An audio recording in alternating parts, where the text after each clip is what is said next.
हथकड़ी में जुर्म की बड़ी वारदात आपको बताते हैं, जहां सड़क पर दौड़ती रफ्तार के पहिए जब मौत बनकर दौड़ पड़े तो लोगों के अरमान भी कुचल जाते हैं। जयपुर के एक बेलगाम डंपर ने सड़क किनारे चल रहे लोगों को रौंद दिया। किसी की चीखें नहीं थम रही थी, किसी का परिवार उजड़ चुका था। सब कुछ सीसीटीवी कैमरे में कैद हो गया। जिसने भी इस हादसे को देखा उसके होश ही उड़ गए। और इस हादसे के बाद सरकार एक्शन में नजर आई। सड़क किनारे से अतिक्रमण हटाने को लेकर कार्रवाई तेज हो गई है। ये रिपोर्ट देखिए। बेकाबू डंपर का कहर, मौत बनकर दौड़ा डंपर, एक पल में सब खत्म, खून से लाल हो गई सड़क। जो सामने आया उसे कुचलता गया। चीख पुकार से कांप उठा हरमाड़ा, शरीर टुकड़ों में बंटे। किसी का पैर कट गया, किसी का हाथ कट गया। 300 मीटर दूर से टक्कर मारता आया डंपर। हादसे के बाद सड़क पर बिखरी लाशें, एक के बाद एक गाड़ियों को टक्कर मारी। पहले देखिए हादसे की लाइव तस्वीरें। जयपुर के हरमाड़ा में ये डंपर मौत बनकर दौड़ा। लोहा मंडी का ये रास्ता खून से लहूलुहान हो गया। बेलगाम डंपर के सामने जो आया सबको कुचलता चला गया।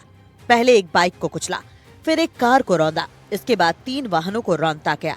डंपर इतनी रफ्तार में था कि रोड के बीच में जो भी आया उसे कुचलता गया। तस्वीरों में भी देखा जा सकता है कि रोड के बीच में जो बैरियर होते हैं वो पूरी तरह से मुड़ गए हैं। कार का बोनट, ट्रक के टायर, 2 व्हीलर से नंबर प्लेट और गाड़ी से जुड़े दूसरे सामान सड़क पर हैं। स्थानीय लोगों की माने तो 100 मीटर से ज्यादा की स्पीड में ये डंपर दौड़ रहा था। डंपर ने एक के बाद एक दर्जन भर से ज्यादा गाड़ियों को टक्कर मार दी। हादसे में 14 लोगों की मौत हो गई।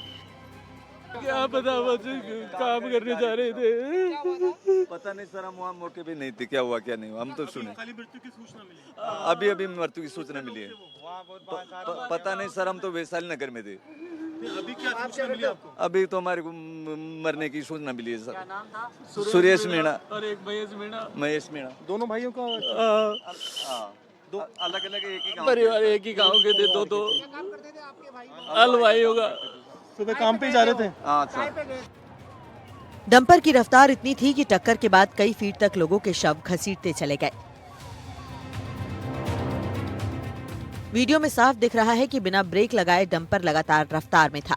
सीसीटीवी फुटेज से पता चला कि हादसे के ठीक कुछ सेकंड पहले डंपर पूरी तरह से बेकाबू नजर आ रहा था।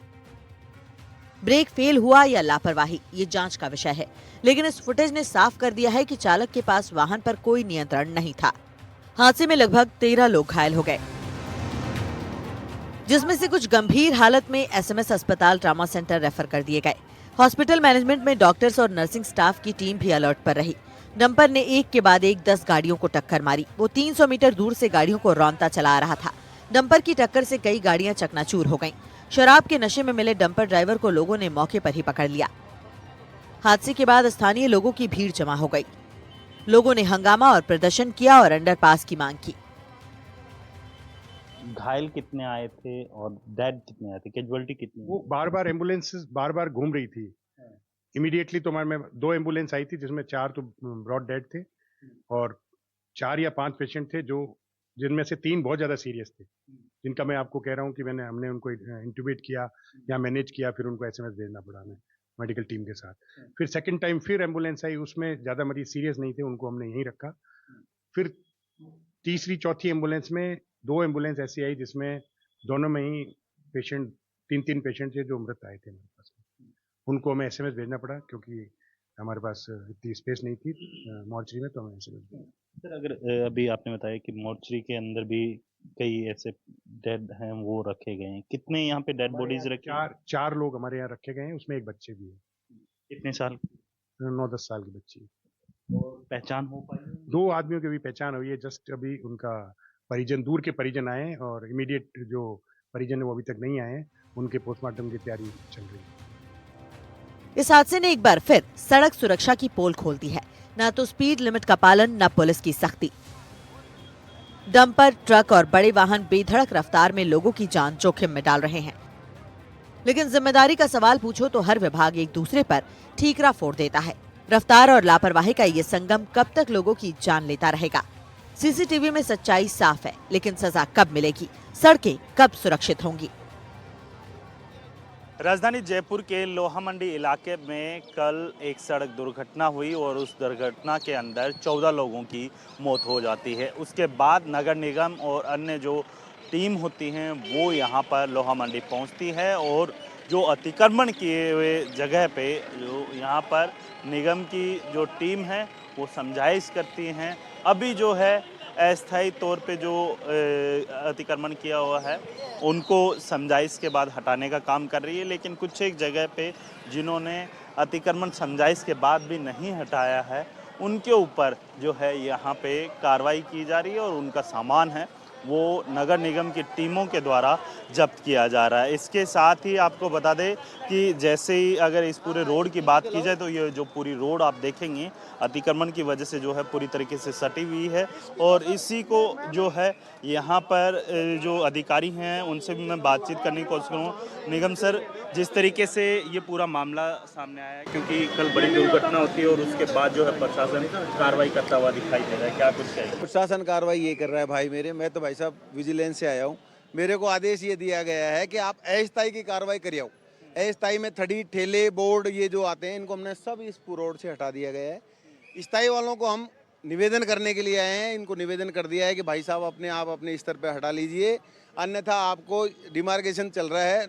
संबंधित जोन के डीसी साहब कह के गए हैं कि जेईएन साहब को लगा दिया गया है। रोड जो होगी, जो रोड पे अतिक्रमण जिसने भी कर रखा है ये अवैध आपके ये टीन सेट वगैरह डाल के इनको सबको समझा दिया, सबको हाथ जोड़ के निवेदन कर दिया है कि अपने स्तर पर हटा लीजिए। ये प्रथम दृष्टया एक अपने स्तर पर हटाने का निवेदन कर चुके हैं। नहीं हटाएंगे तो संबंधित जोन का डीसी संबंधित जेईन को भेज के डिमार्केशन करवा देगा, हम इसको तोड़ देंगे। जो अतिक्रमण है वो हटाने के लिए आज इनको जो समझाइश की है उसमें व्यापार मंडल के माध्यम से तो इन्होंने एग्री किया कि हम अपने आप हटा लेंगे ये इसमें। लेकिन ये अतिक्रमण के साथ साथ जो मांग व्यापार मंडल की जो मांग है सामने अंडरपास बनना चाहिए, ये सबसे बड़ी वो है यहाँ पे। और दूसरा यहाँ लोहा मंडी रोड पे इतनी बड़ी रोड है और हजारों कॉलोनियाँ जुड़ी हुई है, लेकिन एक भी ब्रेकर नहीं है। इसमें जगह जगह ब्रेकर होने चाहिए थे। यहाँ पे बजरी माफियाओं का आतंक मचा हुआ था हर होटल से लेके यहाँ तक। हादसे के बाद सरकार काफी एक्शन में नजर आ रही है। लोहा मंडी इलाके में हुए हादसे के बाद नगर निगम और पुलिस प्रशासन अतिक्रमण को हटाने को लेकर कार्रवाई कर रही है। अतिरिक्त पुलिस बल के साथ निगम के अधिकारी और कर्मचारी मौके पर पहुंचे और अतिक्रमण पर बुलडोजर चलाया गया। सीएम शर्मा ने भी सभी अधिकारियों को हाईवे पर मौजूद ब्लैक स्पॉटों को चिन्हित करने, हाईवे के आसपास से अतिक्रमण हटाने और ड्राइवर की आंखें चेक करने जैसे कई दिशा निर्देश दिए हैं।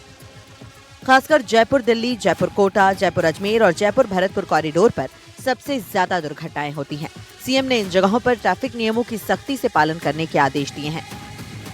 ये वही इलाका है जहाँ पे कल दुर्घटना हुई थी और इसके आसपास के इलाकों के देखिए कि जितने भी ये जो अस्थायी अतिक्रमण किया हुआ था उन सब पे जो है यहाँ पर निगम का पीला पंजा चलता हुआ दिखाई दे रहा है। लगातार कार्रवाई है यहाँ पर की जा रही है निगम के द्वारा। और ये तस्वीरें हैं कि जिस तरीके से जो लोगों के द्वारा ये पूरे एरिया के अंदर पूरी तरीके से जो है अतिक्रमण किया हुआ था, ये तस्वीरें हैं, एक्सक्लूसिव तस्वीरें हैं। आप देख सकते हैं कि हर जगह जो है इसी तरीके से निगम के द्वारा कार्रवाई की जा रही है। कहीं पर भी आप जाएंगे वहाँ पर इसी तरीके से अतिक्रमण हो रखा था और उस अतिक्रमण को ध्यान में रखते हुए जो है अब पीला पंजा चलता हुआ दिखाई दे रहा है। जो भी यहाँ पे दुकानदार थे उन्हें पहले समझाइश की गई कि आप जल्द से जल्द जो है अपना सामान हटाइए, नहीं तो जो है आपके ऊपर कार्रवाई की जाएगी। लेकिन यहाँ पर दुकानदारों के द्वारा अपना सामान नहीं हटाया जाता है और उसके बाद आप देखिए ये पीला पंजा चलता हुआ दिखाई दे रहा है। सर, कितनी कार्रवाई हो चुकी? लोहा मंडी के ऊपर कार्रवाई की है। जो भी अस्थायी अतिक्रमण थे उनको उठाए, अब यहाँ पे करवा रहे हैं आपके सामने। अभी यहाँ पे ये पहली कार्रवाई, इस जगह पे ये पहली कार्रवाई है। इसके बाद यहाँ पे क्या होटल वगैरह था, क्या था? यहाँ पे ढाबा था, अस्थायी रूप से ढाबा संचालित करते थे ये लोग। अतिक्रमण करके आने वाले जो व्हीकल थे वो यहाँ पे खड़े, रोड पे खड़े करवा देते थे। आगे और भी ढाबे बने, सब पे कार्रवाई होगी। कोई चेतावनी? ये अस्थायी अतिक्रमण है, इनको चेतावनी की जरूरत नहीं होती क्योंकि इन्होंने जब अतिक्रमण किया उससे पहले इन्होंने गवर्नमेंट को कोई ये नहीं बताया कि मैं अतिक्रमण कर रहा हूँ, तो इसको बिना चेतावनी के हटा सकते हैं। अस्थायी अतिक्रमण है वो हटाने का काम किया जा रहा है और जो स्थायी अतिक्रमण रहता है उसको लेकर जो है यहाँ पर टीम है उनको साफ तौर पे समझाइश करती हुई दिखाई दे रही है कि आप जो है इस तरीके की अगर कहीं पे भी आपने अतिक्रमण किया हुआ है तो उस अतिक्रमण को आप तुरंत प्रभाव से हटा लीजिए, अन्यथा जो है आपके ऊपर लीगल एक्शन लिया जाएगा। इसी तरीके की कई तस्वीरें हैं वो जयपुर के अलग अलग इलाकों के अंदर देखने को मिलेगी प्रियंका। लेकिन अगर मैं बात करूं लोहा मंडी जयपुर की तो यहाँ पे इसी तरीके से जो है सुबह 9 बजे से लेकर तकरीबन अब 2 बज चुके हैं तो यहाँ पर इसी तरीके से कार्रवाई है वो लगातार जारी है। सोमवार की रात को एक डंपर 17 गाड़ियों को कुचलते हुए निकल गया। इस हादसे में 14 लोगों की मौत हो गई और 13 लोग घायल हो गए। सीएम ने तेज रफ्तार में गाड़ी चलाने वाले लोगों के ड्राइविंग लाइसेंस रद्द करने के आदेश दिए हैं। साथ ही हाईवे के आसपास मौजूद सभी खाने पीने की जगहें, पार्किंग जोन और स्लिप लेन हटाने के लिए कहा है और इसे लेकर कार्रवाई भी शुरू हो चुकी है। Bureau report, NDTV, Rajasthan. Balotra जिले में लूणी नदी में चल रहे अवैध अतिक्रमण पर पुलिस ने बड़ा एक्शन लिया है। कार्रवाई करते हुए पुलिस ने 3 आरोपियों को गिरफ्तार किया। आपको बता दें कि लंबे समय से क्षेत्र में लूणी नदी से बजरी का खनन किया जा रहा है। कोर्ट के आदेश के बाद भी खनन माफिया के हौसले लगातार बुलंद है, लेकिन अब पुलिस की कार्रवाई खनन माफियाओं को परेशान कर रही है। ये रिपोर्ट देखिए आप। बालोतरा जिले में लूनी नदी में अवैध बजरी खनन को लेकर है पुलिस सक्रिय है और लगातार कार्रवाई कर रही है। इसी के तहत बालोतरा पुलिस ने जो है एक कार्रवाई को अंजाम दिया है, जिसमें पुलिस ने संबंधित थाना क्षेत्र में लूनी नदी में अवैध बजरी खनन करते हुए एक जेसीबी और एक डंपर को जब्त किया है और जो एस्कॉर्ट करने खनन माफिया जो एस्कॉर्ट करने के लिए व्हीकल यूज कर रहे थे उसको भी जब्त किया। हालांकि खनन माफिया है पुलिस कार्रवाई के दौरान अंधेरे का मौका देकर वहाँ से फरार हो गए थे। और वहीं जो दूसरी कार्रवाई देखने को मिली है वो जसोल थाना क्षेत्र में देखने को मिली है, जहाँ 3 ट्रैक्टर ट्रॉली जो अवैध बजरी से भरी हुई थी उसको जब्त किया गया और जो 3 आरोपी है उनको भी गिरफ्तार किया गया है।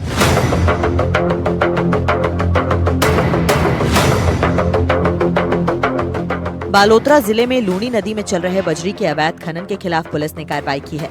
कार्रवाई करते हुए पुलिस ने 2 अलग अलग जगहों पर दबिश देकर 5 वाहन सहित 3 आरोपियों को गिरफ्तार किया है।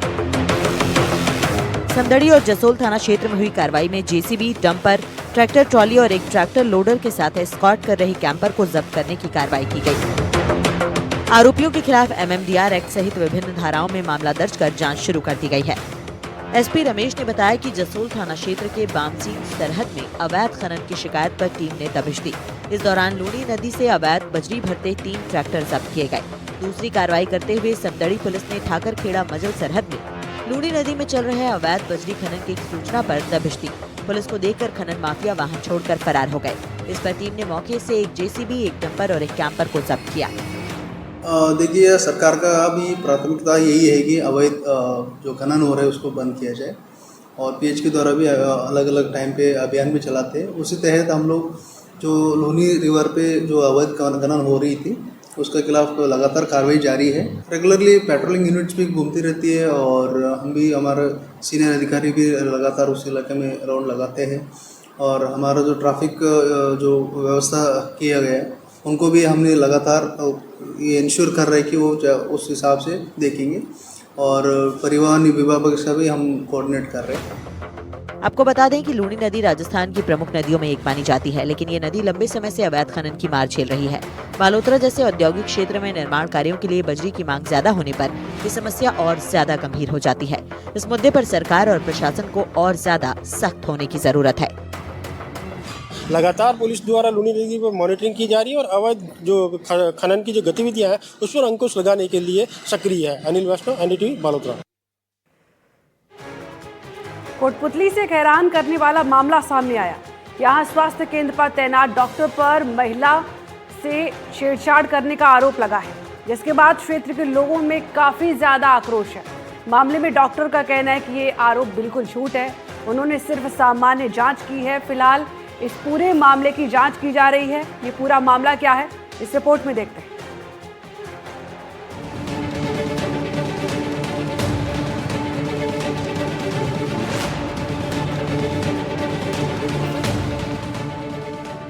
कोटपुतली की कोलाहेड़ा स्थित राजकीय प्राथमिक स्वास्थ्य केंद्र में तैनात एक चिकित्सक पर इलाज के बहाने महिला मरीज से छेड़छाड़ करने का आरोप लगा है।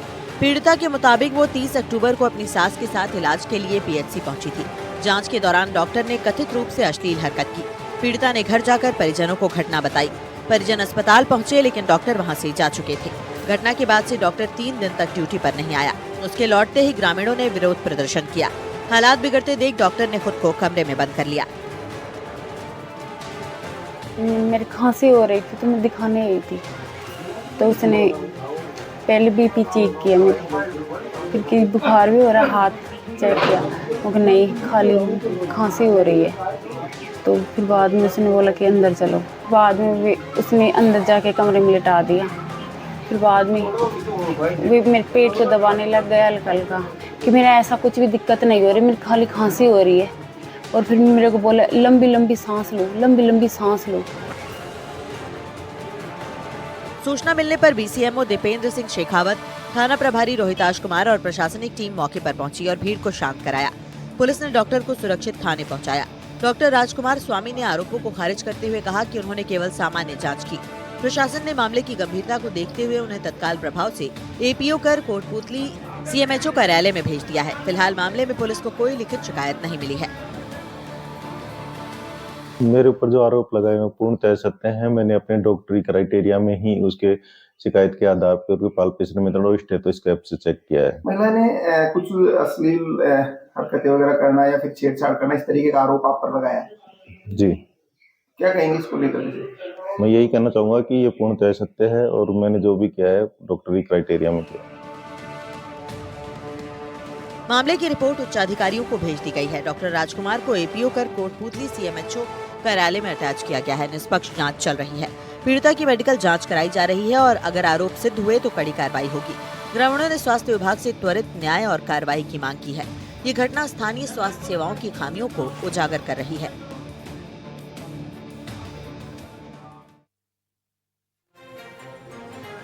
कोटा पुलिस इन दिनों मादक पदार्थ बेचने वालों के खिलाफ ऑपरेशन गरुड़ व्यूह चलाकर मादक पदार्थ बेचने वालों को लगातार सलाखों के पीछे डाल रही है। अब कोटा में ई सिगरेट के बढ़ रहे चलन और खासकर कोचिंग एरिया में इस महंगे और खतरनाक नशे पर भी पुलिस ने लगाम लगाना शुरू कर दिया है। ये रिपोर्ट देखिए।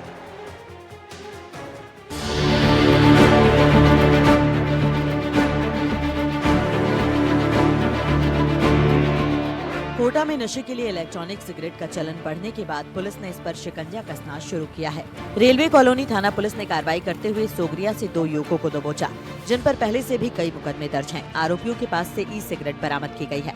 इससे पहले जवाहर नगर थाना पुलिस ने भी कार्रवाई कर 2 आरोपियों को पकड़ा और उनके पास से ई सिगरेट बरामद की। वहीं उद्योग नगर और बोरखेड़ा थाना पुलिस ने भी मुखबिर की मदद से कार्रवाई कर आरोपियों को पकड़ा है। शहर में नशे के खिलाफ ऑपरेशन गरुड़ व्यूह चलाया जा रहा है। इस अभियान के तहत नशे की किसी भी तरह की सामग्री बेचने वालों के खिलाफ कार्रवाई हो रही है। पुलिस की जांच में सामने आया है कि कोचिंग स्टूडेंट जिस इलाके में रहते हैं, अवैध सिगरेट को बेचने वाले उसी इलाके को टारगेट करने की कोशिश कर रहे हैं। लेकिन कोटा पुलिस लगातार कार्रवाई कर नशे का सामान बेचने वालों को गिरफ्तार कर रही है। ये महंगा नशा होने के साथ साथ स्वास्थ्य के लिए भी खतरनाक है। इसके लिए बाकायदा 2019 में एक अधिनियम बनाया गया है, जिसके तहत सजा का प्रावधान भी है और जुर्माने का भी। दिनांक 3/11/2025 को थाना रेलवे कॉलोनी द्वारा ई सिगरेट से संबंधित 2 टीमों ने अलग अलग कार्रवाई करी, जिसमें 2 आरोपियों को गिरफ्तार किया और उनके कब्जे से ई सिगरेट बरामद करी। ई सिगरेट से संबंधित उच्च अधिकारियों के निर्देश लगातार हमें मिल रहे थे और हमने जब मुखबिर से हमारे सोर्सेज से सूचना प्राप्त की तो 2 सफलताएं कल रेलवे कॉलोनी पुलिस स्टेशन को मिली और उसमें 2 आरोपियों को गिरफ्तार किया। ये ऑपरेशन श्रीमान एसपी साहब की तरफ से जो ऑपरेशन गरुड़ व्यू चला रखा है, उसी के निर्देशों की पालना में हमारे द्वारा कार्रवाई की गई। ई सिगरेट का ये नशा ऑनलाइन भी धड़ल्ले से बेचा जा रहा है। Kota police operation Garud view के तहत ई सिगरेट बेचने वालों के खिलाफ कार्रवाई तो कर रही है, साथ ही जागरूकता अभियान भी चलाया जा रहा है ताकि धीमे जहर की चपेट में आने से कोचिंग स्टूडेंट के साथ साथ युवाओं को इस नशे से बचाया जा सके और नशे के कारोबार से जुड़े लोगों को गिरफ्तार किया जा सके। अवैध मादक पदार्थ बेचने वालों के खिलाफ कोटा पुलिस ने जहां एक और ऑपरेशन गरुड़ व्यू चला रखा है और इसी बीच कोचिंग स्टूडेंट्स को ई सिगरेट सप्लाई करने वालों पर भी शिकंजा कसना शुरू कर दिया है। इस नशे को लेकर के, क्योंकि ये एक अपना आप में एक नया नशा है, तो कोटा पुलिस चाहती है कि शुरुआती दौर में इस पर अंकुश लगा दिया जाए, इसको बेचने वालों को सलाखों के पीछे डाल दिया जाए। ऐसे में लगातार ताबड़तोड़ कार्रवाइयां की जा रही है। जरूरत इस बात की है कि इस अभियान के तहत जागरूकता अभियान भी चलाया जा रहा है। तो कोचिंग एरिया में क्योंकि जो स्टूडेंट्स हैं उनको जो है अवैध मादक पदार्थ बेचने वाले लोग अब ई सिगरेट से अपना टारगेट बनाने की कोशिश कर रहे हैं। तो कोटा पुलिस भी लगातार उन पर शिकंजा कस रही है। कोटा से सहयोगी हेमंत जोशी के साथ शाकिर अली, एनडीटीवी। हमारे खास कार्यक्रम हथकड़ी में आज के लिए बस इतना ही। आप देखते रहिए एनडीटीवी राजस्थान। नमस्कार।